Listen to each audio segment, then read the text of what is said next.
భారత్ నుంచి 3183 కిలోమీటర్ల దూరంలో హిందూ మహాసముద్రంలో డీగో గార్సియా అనే ద్వీపం ఉంది. దీనిపై చట్టపరమైన హక్కులు బ్రిటన్కు ఉన్నాయి. అయితే ప్రస్తుతం ఈ ద్వీపంలో అమెరికా, బ్రిటన్ సైన్యాలు ఉన్నాయి. ఈ ద్వీపంలోకి ఎవ్వరిని అనుమతించారు. టూరిస్టులు కూడా అక్కడికి వెళ్ళలేరు. మానవ హక్కుల సంఘాలను సైతం డీగో గార్సియాలోకి అడుగు పెట్టనివ్వరు. అంతలా నిరంకుశంగా అమెరికా, బ్రిటన్ సైన్యాలు అక్కడ వ్యవహరిస్తున్నాయి. 1965లో బ్రిటన్ దూకుడుగా వ్యవహరించింది. మారిషస్ దేశం నుంచి చాగోస్ ద్వీప సమూహాన్ని వేరు చేసింది. ఇందులో దాదాపు 60 దీవులు ఉండేవి. వాటిలో ఒకదాని పేరే డీగో గార్సియా. బ్రిటన్ స్థాపించిన చివరి వలస కాలనీ ఇదే. బ్రిటన్, అమెరికాలు డీగో గార్సియాలో వ్యూహాత్మకంగానే సైనిక స్థావరాలను ఏర్పాటు చేశాయి. ఎందుకంటే ఇది తూర్పు ఆఫ్రికా, ఇండోనేషియాలకు సమానమైన దూరంలో ఉంటుంది. తమ మిసైళ్లు, యుద్ధ విమానాలకు తగిన రేంజ్లో ఆసియా దేశాలన్నీ ఉండాలి అనే లక్ష్యాన్ని ఆనాడు బ్రిటన్, అమెరికా నిర్దేశించుకున్నాయి. మొత్తం మీద ఈ సీక్రెట్ దీవి భారత్, చైనా, పాక్ సహా అన్ని ఆసియా దేశాలకు గండం లాంటిది. మూడో ప్రపంచ యుద్ధమే వస్తే డీగో గార్సియా కేంద్రంగా ఆసియా దేశాలను అమెరికా లక్ష్యంగా చేసుకునే ముప్పు ఉంది. డీగో గార్సియాలోని తమ వైమానిక స్థావరాన్ని చూపించి ఆసియా దేశాలను అమెరికా, బ్రిటన్ బెదిరించే అవకాశాలు ఉన్నాయి.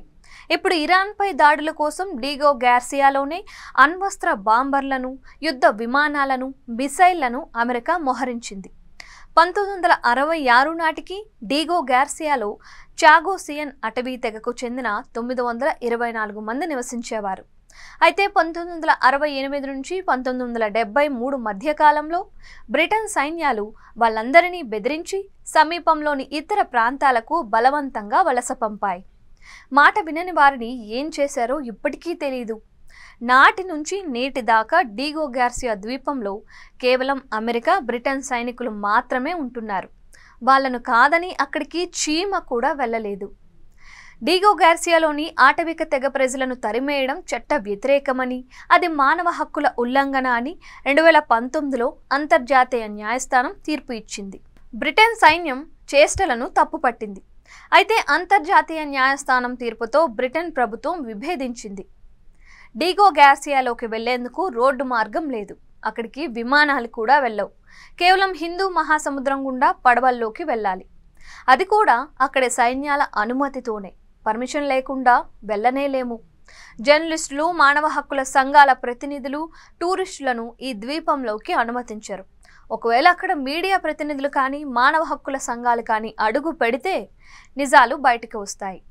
డీగో గార్సియా ఆటవిక తెగల వలసలతో ముడిపడిన కీలక విషయాలు అన్నీ బయటకు వస్తాయి. అందుకే వారిని రానివ్వరు.